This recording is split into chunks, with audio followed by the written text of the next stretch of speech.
Glory, glory, Manchester United. Glory, glory, Manchester United. That's the punch of the Giants. That's the punch of Man United. And if you never knew that we could obviously do this and take this to the next level, then it's high time you got to know that we are Man United and no one can stop us. We are unstoppable. We are unbogable. We are a team that is going to hit, obviously, kickstart it off its season in the best way possible. And let me tell you, for everyone who really thought that we are not going to come in and really kill off this game, smoke on it. Smoke on it. Smoke on it. I've seen very many journalists. There is one that I really watched onto the Premier League show, and he came out and really told us that he doesn't see United going away at Luton Town and really getting a win. I told him, unless you've not gonna hate to be following up how this year's gonna hate to start, this calendar year of 2024, Manchester United hasn't gonna hate to lose a game of football. Have you heard? And this guy, Oniga, was really trying to be naive, yet he knew to eat that. United went away at Wolverhampton Wanderers, one of the most hard sides of the league, and we won by 4-3. Wolverhampton Wanderers went at the new Tottenham Hotspur Stadium and they beat them by 2-1 yesterday. You know, that's why this win was really significant in our season. Then Aston Villa at that stadium, they've gonna hate to beat Arsenal, they've gonna hate to beat Man City, they've gonna hate to beat very many teams there. But when Man United went there, we won by 2-1. And trust me, Luton Town has been a team that has gone ahead to cause mayhem to very many teams in the Premier League. And one of those has been, hear me out, one of those has been Man City. They left it late. 2-1 win. You get? Liverpool, also they left it late. I think they won by, I think Liverpool drew there. I think they drew 1-1 with Liverpool this season. I remember in that game, Darwin Núñez went ahead to miss a sitter. It was an empty net, and Saka headed that ball to him to see to it that he finishes it up. He really hit that ball over the bar. Arsenal left it late because they needed a head of Declan Rice to make it 4-3. Arsenal led 2-1, then Luton Town leveled, and then it resulted to really be something very important to note. So I would love obviously to come in through and really confirm to you that Man United have gone ahead to put in another huge gear into this beautiful game of football, and we've gone ahead to obviously register a very huge win today. Hate us or love us, we've gone ahead to register that lead. Arsenal was leading by 2-1. I think it was first 2-0. Then Luton Town pulled one back. They leveled, and then I think Ross Barkley went ahead to make it 3-2. Around the 75th minute, Kai Havertz levels the game. After Kai leveling the game, guess what happens? Declan Rice leaves it late in the 6th added minutes of the last half of the game. What happens? Arsenal left it late. Man United went ahead to score 2 good goals at the beginning of the game, and we were cruising. And people think that, I don't know why people think that Man United is such a special team. For us, we admit we are in a rebuild, but teams that are competing for the trophy have gone there. Liverpool has gone ahead to lose 2 points there, and they've gone ahead to be topping the Premier League table. Man City won by 2-1. Arsenal won by 3-4. You know, Brighton was really smashed 5 there at that stadium. So I don't see anyone going ahead and saying United never played well or badly. But who tells you that a good team has to win beautifully all the time? It's all about getting those goals fast. Like we did against Aston Villa in the first half, we had 2 goals, you know, and let me check it out. When you're playing against Aston Villa, how we went ahead to obviously coming through and really score goals. It shows you that there is a consistency that we've gone ahead to obviously coming through and really put up that people are not giving credit. Look, in the game of Wolverhampton Wanderers, in the 50th minute, it was 1-0, and in the 22nd minute, it was 2-0, you know? So that shows you that we've gone ahead to start scoring 2 goals. I think we started with the game of Tottenham Hotspur. I think every season, if at all I'm not mistaken, in the game of Tottenham Hotspur, in the 19th minute, we had, in the 3rd minute, Rasmus Hojlund put us ahead. In the 40th minute, went ahead to score our second goal. So ever since this season started in the Premier League, every game we've gone ahead to play, we've gone ahead to obviously score 2 goals in the first half. Don't you think that that is something that really regards a very huge applause from the club of Man United? Because we couldn't score goals. But right now, goals are coming through and we are scoring fast. The other game we played next was against Wolverhampton Wanderers. You get? Even Newport. I think Newport, half-time, it was 2-0. Not so? Then, Wolverhampton Wanderers, half-time, it was 2-0. West Ham, half-time, it was 2-0. Aston Villa, half-time, it was 2-0. Luton Town, half-time, it was 2-0. So, why don't we smash the like button close to 100 times and obviously celebrate this? Have you seen this before this season? Doing this? I'm talking about Man United. I think we have gone ahead to improve as far as scoring is really concerned, and we're not conceding very many goals. And out of those 6 games I've gone ahead to obviously talk about, guess who has been scoring the first goal? In all the Premier League games, the person that has been scoring, I think, the first Premier League goal has been Rasmus Hojlund. Not so. In the game of Tottenham Hotspur, it was Rasmus Hojlund. In the game of Wolverhampton Wanderers, it was Marcus Rashford, but Rasmus Hojlund went ahead to score another one. Then, in the game of West Ham, obviously, it was Rasmus Hojlund who scored first. In the game of Aston Villa, I think it was Rasmus Hojlund who scored first, then Scott McTominay scored last, and today it has been a brace coming through from the boy himself, Rasmus Hojlund, taking his tally of the Premier League goals to 7, and he has gone down in history. If you never knew, let me bring you the history that this guy has gone ahead to set up. That is Rasmus Hojlund, a brace that has gone ahead to get us how many points? 3 points that we really badly needed. And no sooner had he gone ahead to obviously score those 2 goals than we went ahead to obviously get something important, or a very important report coming in through from Sky Sports as far as this guy was really concerned. They told us the following, that this is Sam Blitz at Kenilworth Road. He said, it's a record-breaking goal for Rasmus Hojlund, the youngest ever player to score in 6 straight Premier League games. But it's a horror mistake for Bell. Why play a square pass there? So, Rasmus Hojlund is the first Premier League player to score in 6 consecutive Premier League games. He has gone ahead to score 7. That is it. And as it stands, him and Bukayo Saka have gone ahead to go onto the top of the top scorers of the Premier League season in this calendar year. That is it. Ever since the 1st of January 2024, Rasmus Hojlund has gone ahead to score for fun. He has gone ahead to score in every Premier League game, right? And remember, he started it off when he scored against Aston Villa, and he missed out on the game that really closed up I think we're playing against Nottingham Forest. He was really ill, and I tell you what, if he was available, he would have gone ahead to score again, and that is Rasmus Hojlund for you. And people forget that this boy is just 21 years of age. That's what people tend to forget, but this boy is here to score, and for everyone who has been here, you've always gone ahead to hear me out, and I've come out and really told you what this boy is good at. I've told you, unless you never heard me, that this boy, Rasmus Hojlund, is gonna get 20 goals this season. I was talking about the Champions League, and it's unlucky that we've been out of the Champions League. Now, I'm talking about the Premier League now and the FA Cup. Having gone ahead to score 5 goals in the Champions League, and we got knocked out, and we're not even playing in Europe, Rasmus Hojlund has found himself in a situation of really having 2 tournaments left to clinch that magic number of 20. And right now, he has taken his level to 13. I told you. Now, how many goals are left? Just 7.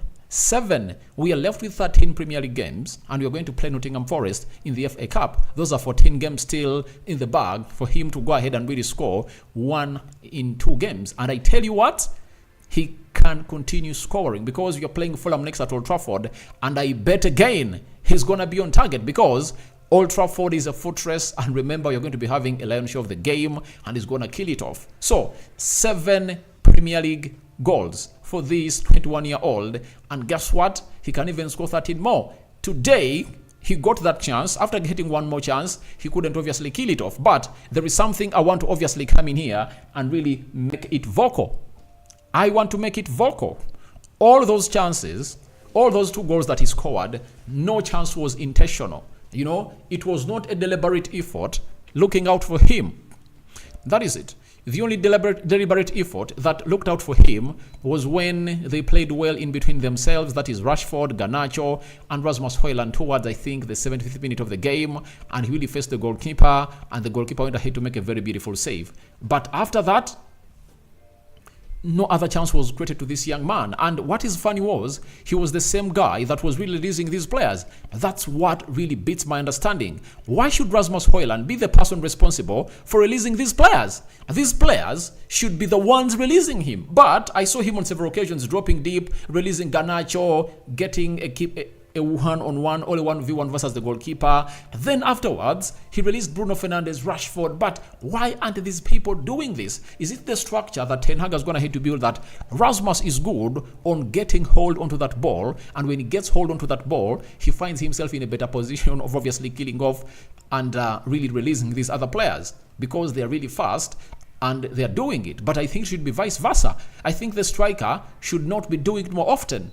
I would love to see Rashford, Garnacho, and Bruno Fernandes releasing this guy. At the beginning of this game, I told you that all I would fancy is Rashford. You hear me out? Garnacho and Bruno Fernandes to at least release this guy once every game.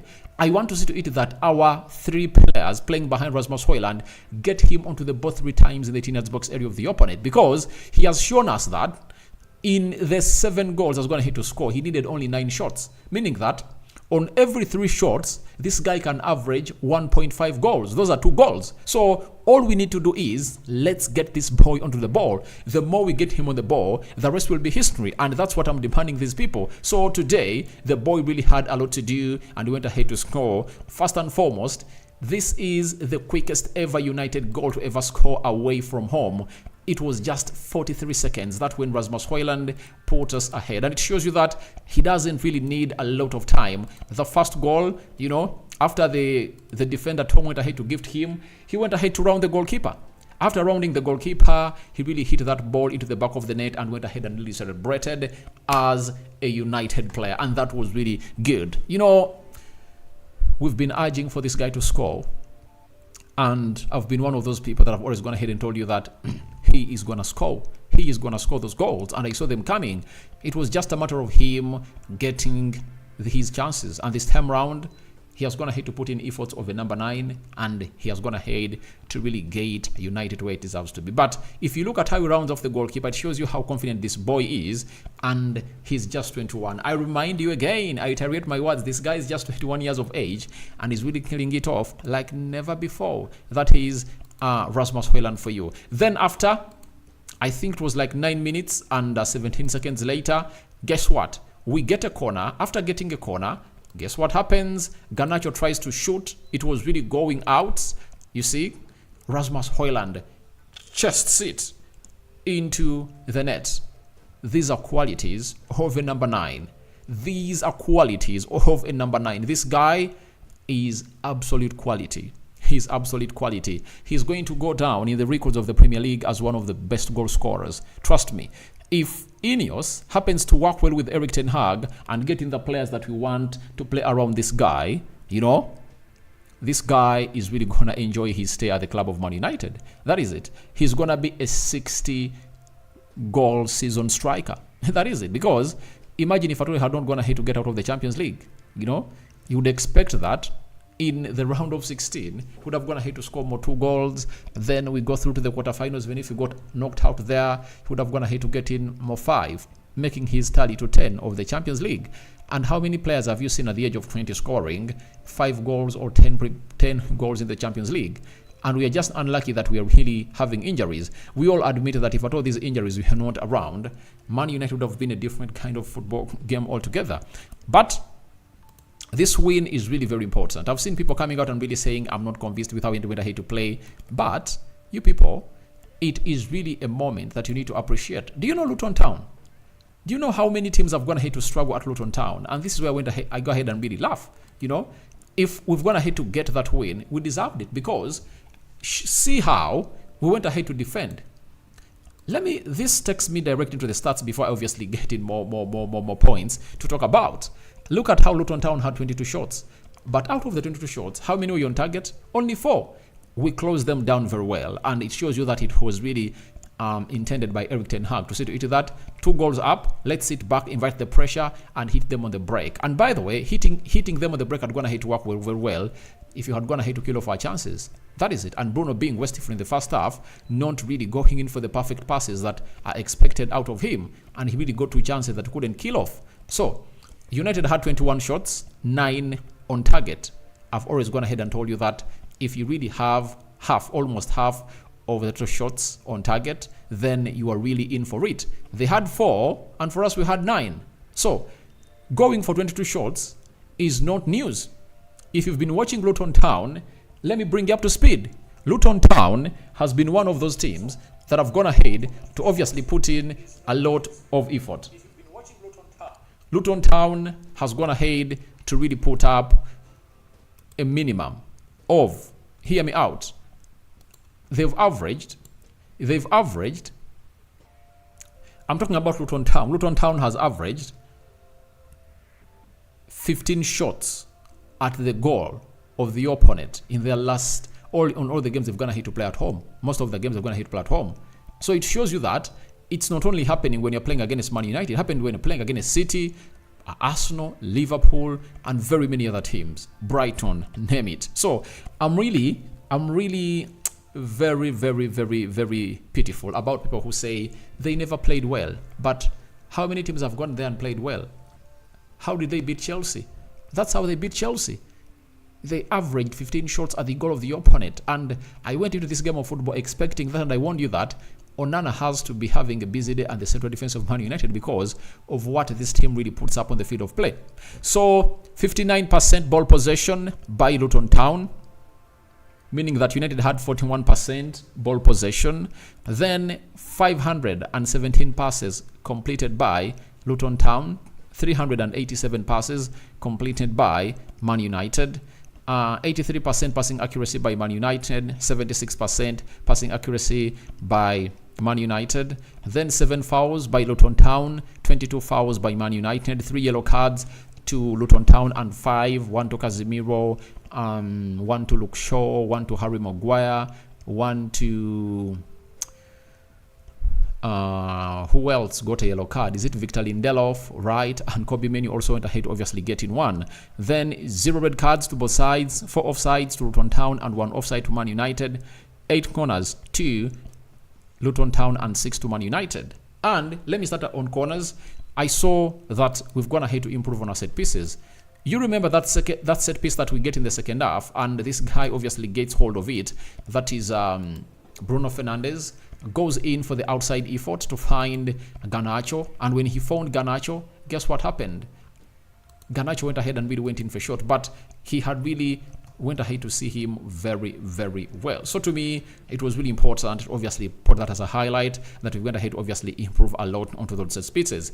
But Casemiro, this guy, really went ahead to do the needful, and he got a yellow card. In a space of just 2-3 minutes after getting a yellow card, this was another foul that he did, and after doing it, people called in for a red card, and I asked myself, why are people so ruthless? This is being ruthless. So, why is it written in the game of football that no sooner than a player gets a yellow card, and he commits another foul at the middle of the park, he gets sent off? I've seen people coming out and saying, he would have gone ahead to be sent off. Guys, then football is not for you. Football is not meant for you. If you say that, that is really naive. It's only one more foul he does. If he was the last man and he found himself in a situation of really fouling Adebayo, or Chongi, then he would have gone ahead to deserve that red card. But he never deserved a second send-off. So, I don't know why people are so bitter about Casemiro. I think it's because that last season he got sent off very many times, And for this, I'd like to obviously tell Erik ten Hag that next time, after Casemiro does that foul, there is no way I keep him on the field of play. I think that's one of the mistakes that ten Hag went ahead to do in that game. he wouldn't keep him on the field of play, because you saw to it that there is a chance that they almost created, and Casemiro would have gone ahead to stop.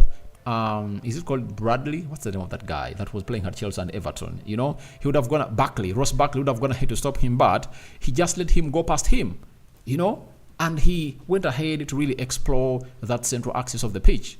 Having gone ahead to explore it, what happened? It really resulted into the worst.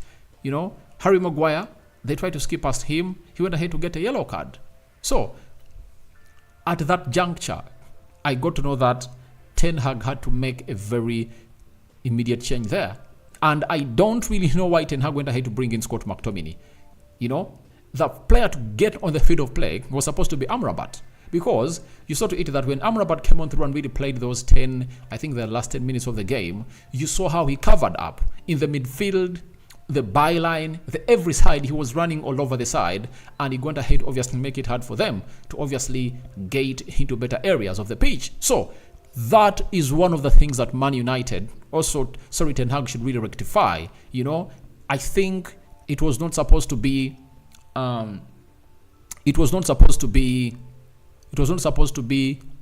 Scott McTominay coming on after half time. It was supposed to be Amrabat. And when Casemiro got the the first yellow card, and really put in another foul, I saw Eriksen warming up. I asked myself, why is this guy doing it? I was asking myself, why is Erik ten Hag doing this? Because it was really uncalled for. All what we needed was simple. We needed Man United to obviously see Amrabat on the field of play, because the huge weapon that Luton Town really possess is all about playing what we call a physical game.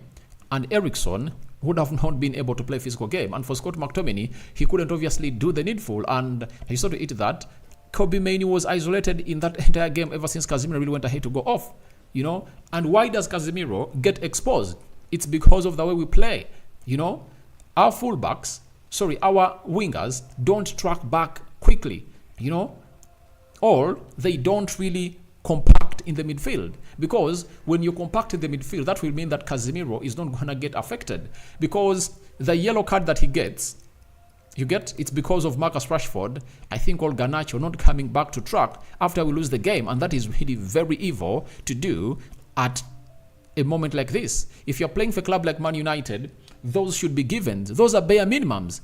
At Man United, it's a bare minimum to come in through and not really put in the effort. So, all I want to let you know is simple. Don't really write this guy off. He's really still important, and Man United is really going to go places. But Andre Onana really had some good possessions, and I saw him really do one ball for Diego Dallo. If you remember, there is that ball he releases to Diego Dallo, and Diego Dallo really went ahead, obviously faced the goalkeeper, but he was really sloppy onto the ball. I think this was the chance at the beginning of second half. Let me even throw it on the screen and you guys see it. Do you remember this moment, guys? Do you remember that moment? The ball was played to Andre Onana. Then Andre Onana scouts the run or scans the run of Diego Dallo. He was playing as a right back. He scanned inside. After inverting in the midfield, he really beat these defenders and went ahead to face the goalkeeper. In a moment like this, you'd expect him to obviously not to go this side because he knew to eat that. Because you knew to eat that the goalkeeper was going to close you. I think chopping out and finding Garnacho would have been the best, but it shows you how Diego Dallo is going to have to improve. If you're right back and you make such a run, the goalkeeper really spots you, it means it is really a training ground attempt. That is it. This is really a training ground attempt, and I really loved it very well, and it showed you how Ten Hag has very many ways of killing off a rat. And that is really important if you know what the game of football is all about. So for me, that Dallo run really made my morning, really made my day, because they were defended very well and went ahead to make that inverted run. It was really important for him to do it. But nevertheless, we had more chances to kill off the game, guys. We had more and more and more chances, and we really failed to obviously kill off the game, because all what we needed was a third goal. If we got that third goal, we really had a chance to really go ahead and really relax around. But we had no moment of relaxing because we are on a lead of 1 goal. But when Amrabat came on through, my heart was really at par. I really said that if that guy is going to hate to be brought in, then the rest is history. We are winning this game of football. Bruno Fernandes getting another chance around the 7th minute. It was really a very good ball played to him, and he tried to shoot, and this shot was blocked by Scott McTominay. And it looks like Bruno today really had a chance to score, and that wasn't the only chance that Bruno Fernandes went ahead to get as we played that beautiful game of football. There is even this one where Rasmus Hojlund really went ahead to release him. He rounded off the goalkeeper. After rounding off the goalkeeper, and he tried to go in for this. That net was empty, and as he really tried to really shoot at goal, then Lokonga, Eloni, and Arsenal Eloni at Luton Town went ahead to read Bruno Fernandes' mind like a book, and he really slid into that ball to go into a throw-in. That is the second chance for Bruno Fernandes. As if not enough, he really went ahead to get another one. Let me swear that I really have some still photos about it. That is Garnacho. Garnacho really had 2 more moments. So it was really very bad for Bruno Fernandes, because he got 3 chances that would have gone ahead to see to it that he scores. But after him, there came in Alejandro Garnacho, another player that really went ahead to miss out on several chances that would have gone ahead to see him be onto the score sheet. Though he got in an assist for the second goal, but I think one of these chances would have gone ahead to go in. Let's go to Alejandro Garnacho and see how he went ahead to obviously miss it. Garnacho's shot goes straight in the hands of the goalkeeper. And I think at this juncture, when you're here, you don't need to go for energy. That's what Garnacho needs to know. You don't go for energy when you're there. You don't go for energy. All you go for is technique, because look at this space. You're having this space. Go in for the lower post. Here, the goalkeeper wouldn't have gone ahead to go it. Or go for the roof. He wouldn't have gone ahead to go for it. But he went in for a baby shot, and it went to the direction of the goalkeeper. But look, go for a hard shot here. The goalkeeper wouldn't have gone ahead to go for it. It is really very, very annoying that he really went ahead to go ahead and really do that. I think would have gone ahead to be doing something better as a player for Alejandro Garnacho. And as if that wasn't enough, Garnacho got another chance. And these were clear ones, clear-cut ones. Marcus Rashford went ahead to release him in this moment. See what he did. The goalkeeper rounded him off, and he went for the shot. It was cleared off the line, and he went in for a very bad cross. But my worry is when teams like Liverpool get into moments like this, like Man City and Chelsea, they really have other players, following up on Garnacho, because Garnacho reached here when there was no other player for Man United. Rashford had gone ahead to release him, had not obviously gone ahead to make up what we call a follow-up run, because in moments like this, if the goalkeeper is closing down Garnacho in a 1v1 situation, all you would pray for is simple. You get? What do you pray for? Getting another player here that Garnacho can obviously see him make a run here and release him or confuse the goalkeeper, because if Rashford followed up this pass that he's going to give Garnacho and made a run to here, the goalkeeper would have been in a moment of confusion. And this defender, that is Tengi Mengi, would have gone ahead and obviously not have a decision on how to stop these two. So I think, however much Garnacho really missed out on those chances, but we would have gone ahead to do better by really seeing numbers surging up at that moment. There was another chance. I think this was when Rasmus Hojlund had released Garnacho. Garnacho really had a chance to kill off this game, as you see.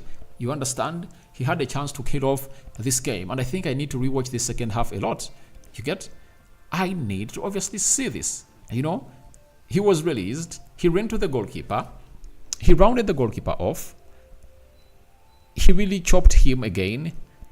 and then he went in for an effort. And I think for this time, he was really selfish, because what does better in this area? Look for Rasmus Hojlund run. Pass the ball there. Easy work. Light work into the back of the net.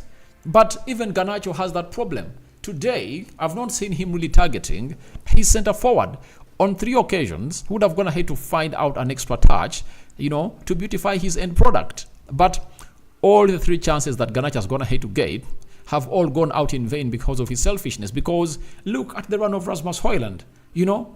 He had gone ahead to make that run, and all he wanted was, get me this ball. Either you chip kick it such that it goes here, or you pass it in between the goalkeeper and Tengi Bengi. All else, you go in for this cross that goes in the mouth of goal here to find Rasmus Hojlund to obviously make it 3 for the club of Man United. So chances were there, but they were all wasted.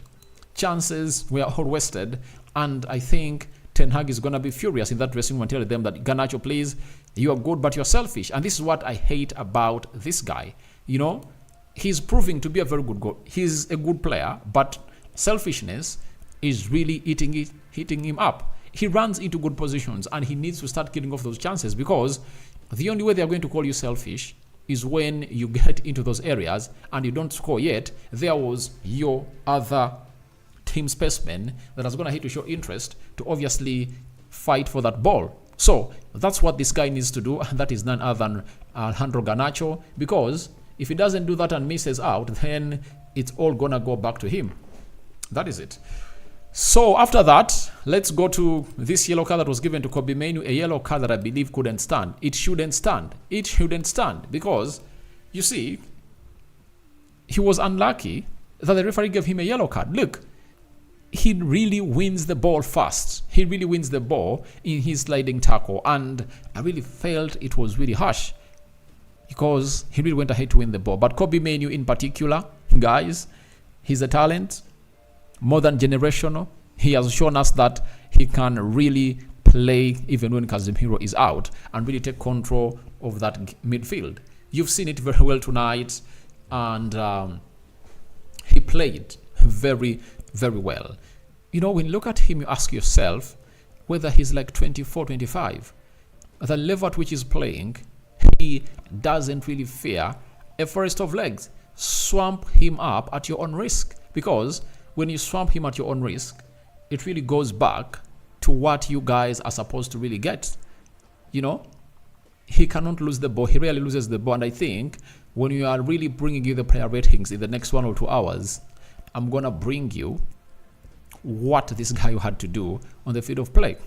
He was really unreal, ridiculously performed today, and he really put in a very good performance. That is Kobbie Mainoo, and I would love to see 100 likes much in this video for Kobbie Mainoo's performance, because his performance was really unreal. So Kobbie Mainoo, for me, he is gonna be one of the man of the match contenders. I know that there is only one man of the match, but all in all, it really doesn't really matter. But we went ahead to obviously get him more, but in the last minute of the added time, I think most of you really saw this header of Ross Barkley, but I never saw it go through.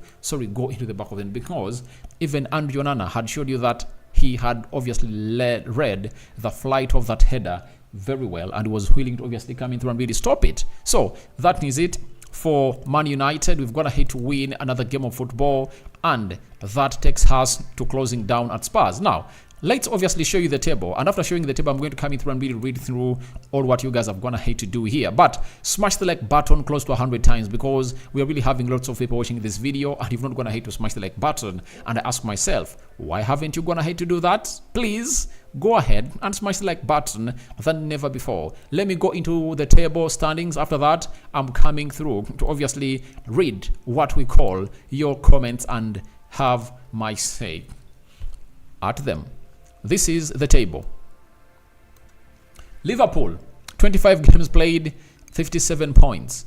Arsenal, 25 games played, 15 points.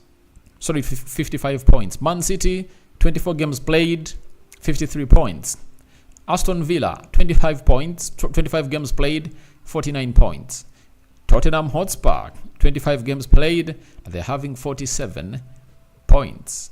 Then Man United are having 25 games played. We are having 47 points. Now, look at that very well. We are having 44 points. Now, Spurs were beaten yesterday as they really faced Wolverhampton Wanderers. And I told you that Aston Villa and Tottenham Hotspur cannot stop Man United from obviously getting themselves to the levels they want to be at. So, when you look at this, it shows you that we are 3 points behind Tottenham Hotspur and 5 behind Aston Villa. And I told you that these two teams are playing themselves soon. Let me even check out here when they are going to play each other. I want to know, when are these two sides going to play each other? Because I want to come out with exact really reveal to you, because you really need to know. Is it their next fixture? Let me see. Tottenham Hotspur. Which team are they playing next? So, Spurs was supposed to be playing against Chelsea. It has been postponed. I don't know why. Because Liverpool is playing in the midweek in there for you. But when they return from the final, when they return from the final of the Carabao Cup, they're going to be playing Crystal Palace, meaning that if we beat Fulham over the weekend, would have gone ahead to level points with Tottenham Hotspur. You understand? And after leveling up with Tottenham Hotspur, they host Crystal Palace, and they again host Aston Villa on the 10th. Aston Villa is going to host Tottenham Hotspur on the 10th in a game where I would love to see these teams draw. Because when Spurs draws, and we win, that means we'll be like 1 point behind them. And we'll be, how many points? 3 points behind Aston Villa. And that's where we want them. So, to me, I'm really excited that the table is like this. And it's really giving us vibes of obviously going to the top 4. And I think nothing is going to stop us at the club of Man United. So this table is really very looking pretty good. And all we need to do is to win our games. I told you we've gone ahead to win 5 consecutive Premier League games. We beat Wolverhampton Wanderers. We beat West Ham. We beat Aston Villa. And we've gone ahead to beat this side. Out of the possible 5, we've gone ahead to collect how many? Out of the possible 15, we've gone ahead to collect 13 points. Because we started off with a draw, Tottenham Hotspur, we beat Wolverhampton Wanderers 2, West Ham, Aston Villa. So 1, 2, 3, 4, 5 games so far. We've won 4 and we've got ahead to draw 1. We haven't lost a game this season, guys. Isn't that enough to see to it that we smashed like button close to 100 times, guys? Let's smash it to 100 times. But when you look at Fulham, is what we are hosting next at Old Trafford. Then we play away at Manchester City. That is it. So that's what we're supposed to do. Because beat Fulham and then prepare for Manchester City. Not so.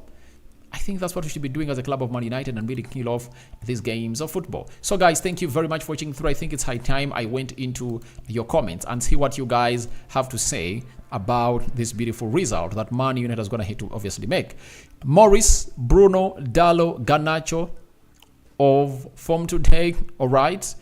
I think Dallo has played very well. Garnacho just failed to convert his chances. But I think Bruno Fernandes is struggling. Guys, Bruno is struggling. I mean, is this team playing very well? Bruno is struggling. He's really struggling. But Dudley Derrick, hey, I'm here waiting. All right, I've gone ahead to... I really admit, it took me long to come in through, but I've gone ahead to come in through and obviously spoken to you. Then Dan Champion, hey, Ten Hag, still have a lot to do. Your players cannot get a lot of chances and fail to kill them off. They are not yet accurate. Slowly they are coming in. Yeah, they're coming in through, but all we need to do as a club of Man United is to kill off those chances. Because when you get them in, when you get like 10, kill off 3 or 4. That is it. Like today, 9 shots on target and only 2 have gone ahead to cross the line. Would have gone ahead to get more and more and more and more. But all in vain. You are right, Dan Champion. But slowly and slowly the team is kicking in. Come under Jonani, today I'm not happy with some players. Obviously, you're going to see that into my player ratings because some players have really come here to obviously not play football. Top of the list is Bruno Fernandes. Smiling cruise ship, good job, thank you very much. Alal Dinkins, Mr. Aradi, you are right to say Hojlund was still in for a preseason. We can see him now. Yeah, I've always told you, everyone has been on this channel. I'm gonna hate to reiterate those words that Rasmus Hojlund is in a preseason. He was doing his preseason, and in the due course of doing his preseason, those were the first 6 months of the season, like August, September, October, November, December. And you saw to it that has really clinched the new year. He went ahead to score his first goal. After scoring his first goal in the Premier League, he has now gone 6 in a row. And trust me, he is still scoring against Fulham unless otherwise he misses out on that. He's going to score more. Then Alal Dickens, I see more than 20 for Hojlund. Yeah, I know I see more 20, but all I want to see him is to first get 7 in. You know, we are having a game against Nottingham Forest, I think on the 28th. So all what we have to do is let's get that in. Let's get it in. Beat Nottingham Forest. After beating them, we really get an extra game in the FA Cup, because the more games we get in the FA Cup, the more chances Rasmus Hojlund gets more games to obviously get himself going and really taking us to where we deserve to be. John Biamokama, thanks brother, but why McTominay first instead of Amrabat? Because McTominay can only help you when you really want a goal. All what we needed was to first shield that back four very well. Do you remember the performance that Amrabat and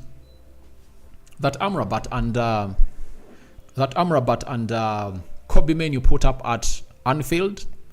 You remember that very well. So if you know that, then you should obviously be in unison with me.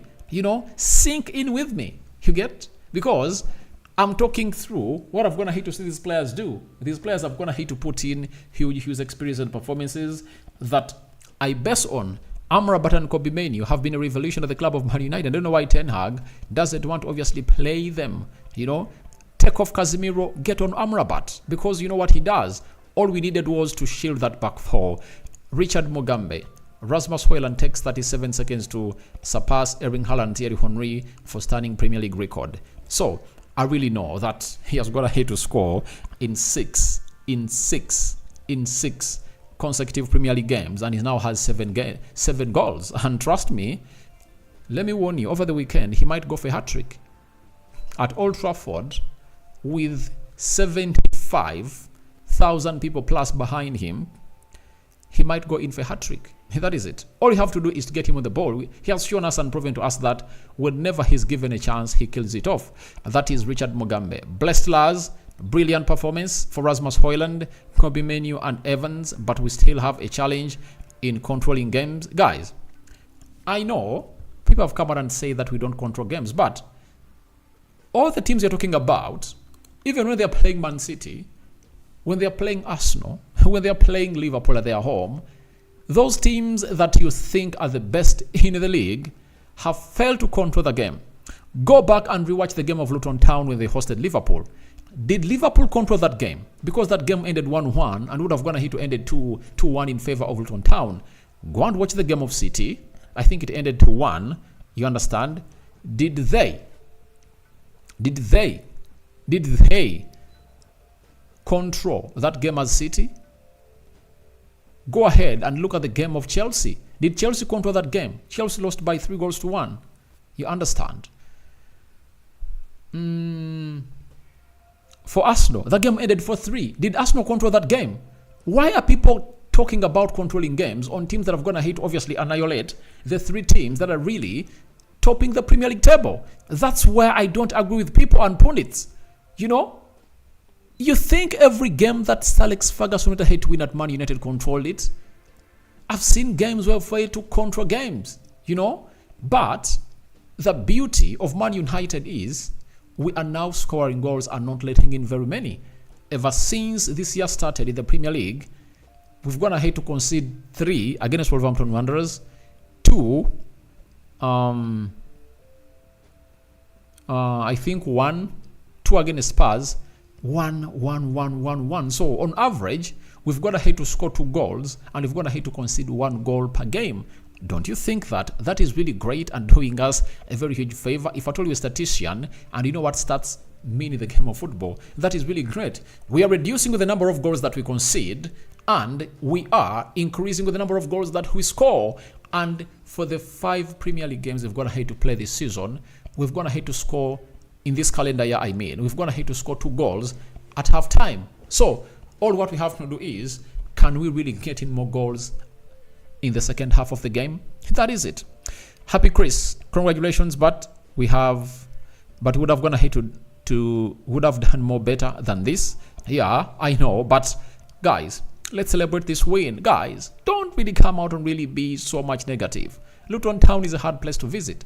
Ask Man City, ask Arsenal, ask Liverpool, ask Chelsea, ask other people, other fans of other teams. They will tell you. Silva Onyayit Aradi, there is somebody who has made me happy. Is none other than Kobe Mainoo. Guys, you love the boy. For me, I love him die. He is really good, and trust me, every time he goes and puts himself into those performances, we really see that he does it better. You know, you worry a little bit when they take off Casemiro and Scott McTominay comes on through instead of Amrabat, but the composure really keeps going. What he did was he limited his time of really going up front the pitch, and he shielded the back four and did his job very, very well. And he saw to it that he really performed better. Now, I'm having Hachilala happy moments of Man United fans. Kudos to the consistent winnings, and congratulations on Rasmus Hojlund scoring breaking record. And trust me, he's going to take it to 7 games in a row. Over the weekend, keep your eye on your screens. This guy is going to score more. He's going to shock you. He's going to shock you. So Rasmus Hojlund has not gone ahead to stop. He has just started. Richard Mugambe. Rasmus Hojlund was the hero, and Kobe Mainoo made a case for an England call-up. He has already raised his cases. I think Kobe Mainoo is unreal. He's a steady Eddie in that midfield. He's that kind of player that all clubs have gone ahead to spend huge on, and for us, we've gone ahead to get him on a free. For Chelsea, they had to spend 106 million pounds on Enzo Fernandez. They had to spend 115 million pounds on Caicedo. You know, that is 200 million pounds spent, and none of those players has gone ahead to show the levels that this guy is playing at. For Arsenal, they had to spend 105 million pounds on Declan Rice to get in that player. For Liverpool, they had to get in McAllister for 35 million pounds, so Basilai for 63 million pounds. So have you seen how much teams have gone ahead to spend? Newcastle, to get in a player like Kobe Mainoo, they had to spend close to 70 million euros to bring in Tinali. That is it. And it shows you how good this player is going to hate to be. And he's not going to stop. For Rasmus Hojlund, when I tell you that he has just gone ahead to start, do you know what I mean? Do you know that the Euros are around the corner? You know, from the FA Cup, Premier League, Rasmus Hojlund is going to represent his country in the Euros. And guess what? He's going to continue his stretch. By the end of the Euros, he's going to be the most valuable striker in the world. That is it. He's going to be the most valuable striker in the world. And let me show you something here.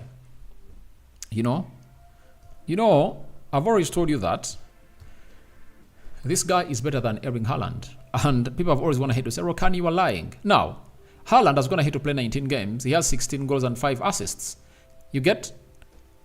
Haaland has gone ahead to score just 9 goals more than this guy.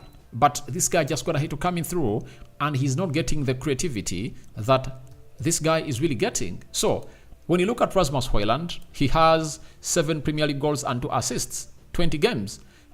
Haaland has just gone ahead to play one game less than this guy.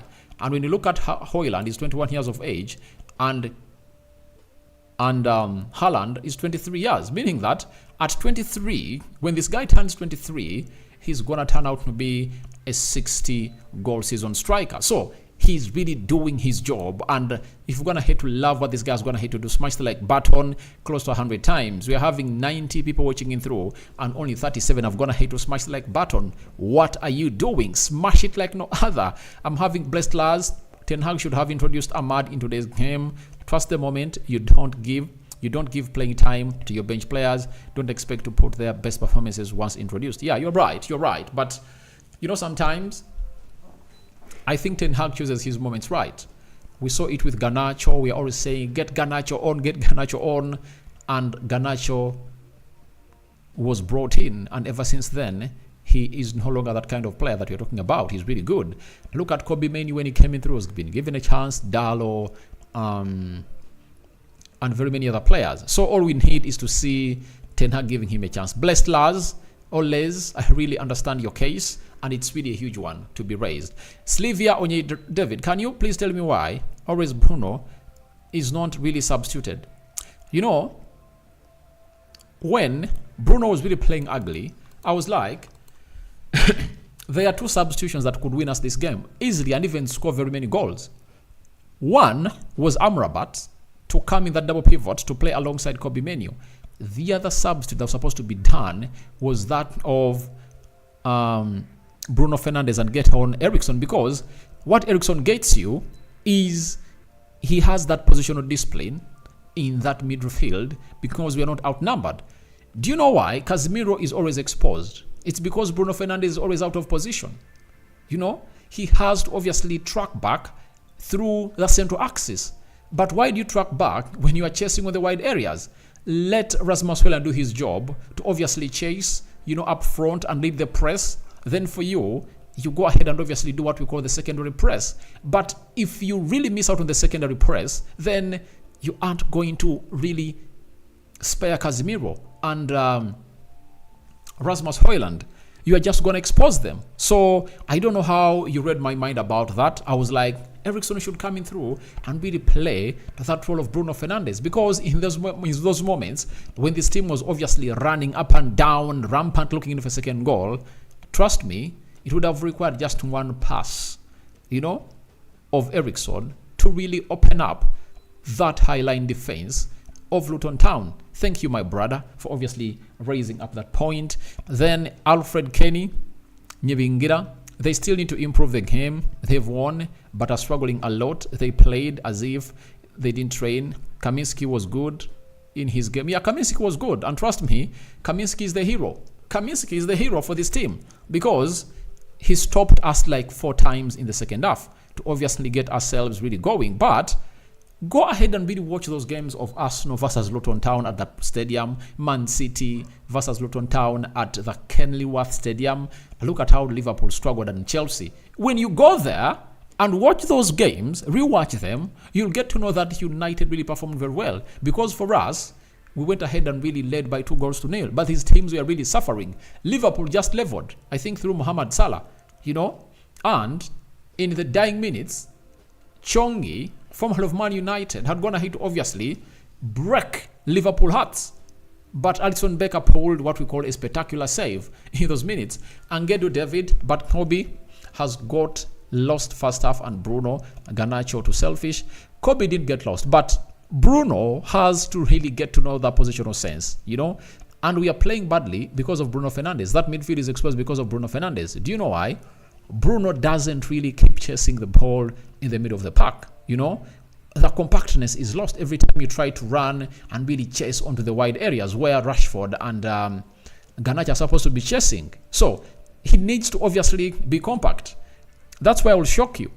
I think this week I should do a video of 10 players of top 6-7 players that I believe should be really offloaded from Man United. Can I tell you what? Bruno Fernandes is on the list. That is it. Bruno Fernandes is on the list. I would arguably get in a player who is like a Martin Odegaard. That is it. Look at how Martin Odegaard plays.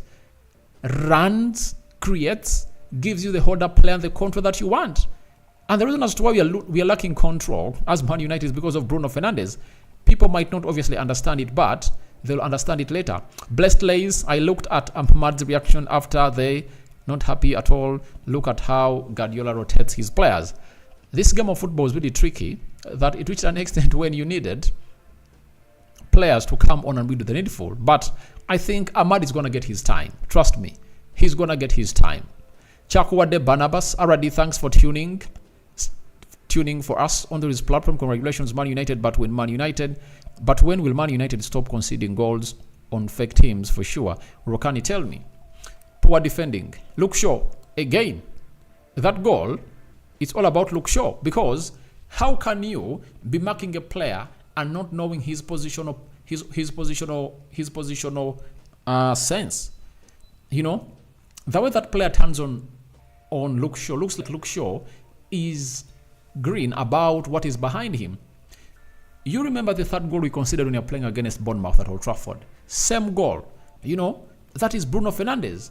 Sorry, that is Luke Shaw. He needs to obviously find himself in better positions. And I pray to it that he's not hurried back. Let's not hurry Luke Shaw back. Let him heal. I know Bissaka is going to be fit for the game or the weekend. Let Bissaka come in through to play as the right back and let Dalot be played as the left back. That is it. You get? I don't want to see Luke Shaw hurried up. Let Luke Shaw be rested until the game of Man City when you're playing away at City. Let us rest him for that game. But let's not bring him when he's really unfit, because that is a waste substitution. He couldn't even accomplish the first 45 minutes of the game, and he was taken off and Lindelof came on through. Silva Onyayit, football is football, bro. What we needed was a win. The rest we shall talk later. I'm so happy with Hojlund, Garnacho, Mainoo, and I'm surprised with Scott McTominay. He played well after Casemiro. Not all that much. I think Amrabatov going to do a better job. But something I'm going to obviously forget to let you know about is that Manchester United hasn't lost when they're having a double pivot of Casemiro and a trio of Rashford, Hojlund, and Garnacho. So that is really great. Referee disappointed me with the way he gave out his yellow cards. Those 2 yellow cards for Casemiro and for Kobbie Mainoo were very stupid by the referee. I think that of Casemiro was right, and I think the second call of not giving him what we call a second yellow card to send him off was really right, and I really liked him about it. But that of Kobbie Mainoo was really fake. It was really fake, and it was really uncalled for. Then Sendagide Joshua, glory to Man United, though we struggled. But what do you call about struggling? So, Man City played the same way we played. Arsenal did. Liverpool did. This side is a hard side to obviously go ahead and really dominate a game as you want. So, let's obviously learn that. Joker Smoker, if only Bruno, Garnacho, and Dalot utilize their chances, well, we wouldn't be speaking the same language as Arsenal for the whole week. Or we would have been speaking like Arsenal, similarly. Yeah, I understand that at least 2 more goals would have gone ahead to cross that line. Yeah, but the beauty of all this is that we went ahead to obviously win those. And the way we defended, by the way, when Harry Maguire was out, this shows you exactly how Evans is a better defender than Harry Maguire. I've always told you that Evans is experienced, older than Maguire, like 5 years older than Maguire, but you saw what class brings. Evans went ahead to put in a very good defensive display into that game, and trust me, he really did great. Fred Kabaya, glory to Man United. I wanted full performance for Onana. All right, I want a full performance for Onana, and I think people now know that Onana's problem has always been playing with a different central defense partnership, and even today he started to eat that. Harry Maguire, having gone ahead to get that yellow card, and Hag took him off because he couldn't obviously risk it, because he knew what it means to play with the man down at the Kenilworth Road. So he just the more he gets used to playing with them, the more he'll obviously read every cross well, and the communication will obviously better. Mabonga Jackson, Sambi was so good in that midfield. Yeah, Sambi Lokonga really expressed himself well. He really won duels, and he really kept Luton Town in the game. That sliding block that he made for that goal, for that ball that would have gone ahead to cross the line from Bruno Fernandes, was really exquisite, and he deserves a hands of applause. Muhwaya Samson, a map of Africa. All right, thank you. Then Yasmin Jobu, nice game. Has at now all need in 3 points, not standard of playing. Thanks. Are ready for the program. Thank you for watching through. But smash like button close 100 times, and don't forget to subscribe. I want to hit 17,000 subscribers before the end of this year. Then Jasmine, thank you. Watching in from Zambia. It's nice having you. Thank you. Don't forget to subscribe. And this is Height Studios. Bruno need to be rested for 2 weeks. The guy is tired. Bruno needs to be rested. And by the way, remember when I came in this game, I was talking about Marcus Rashford, that if I know Rashford plays shit, I'm going to really drop him. But I think today Rashford put in an effort. You know, I think he released this guy. What's the name? Garnacho. And he was really a threat. I saw him really leading the line again after Garnacho was taken off and really looked good. So I think we need to really see the unselfishness amongst the people playing around Rasmus Hojlund really shrink. If it shrinks and the final end product of their game really rises, then the rest will be history for us. Then Height Studios, true Bruno can't hold possession. Yeah, that's it. He cannot really hold possession, you know. Sometimes what makes you a very good central midfielder in the attacking role is how you act every time you really be in such position. So guys, thank you very much for watching through. Rock and David is my name. Good win for Man United. I'm returning with the player ratings and I hope you guys are really eagerly waiting in for them. Thank you for everyone who's been part of this. I sign out for now. See you later, and I cover you all in the precious blood of Jesus Christ. Another win. The Muslims, Barakallahu Fikum. Those are 4 in a row, and I think it's something we've not gonna hate to do this season. Meaning that our run for the top 4 chase is on. I told you, the dream is still alive. We can shock everyone and even reach a point when we're really competing for the title. 44 points. Liverpool is 13 points ahead of Man United. We beat Liverpool, we cut those points to 10.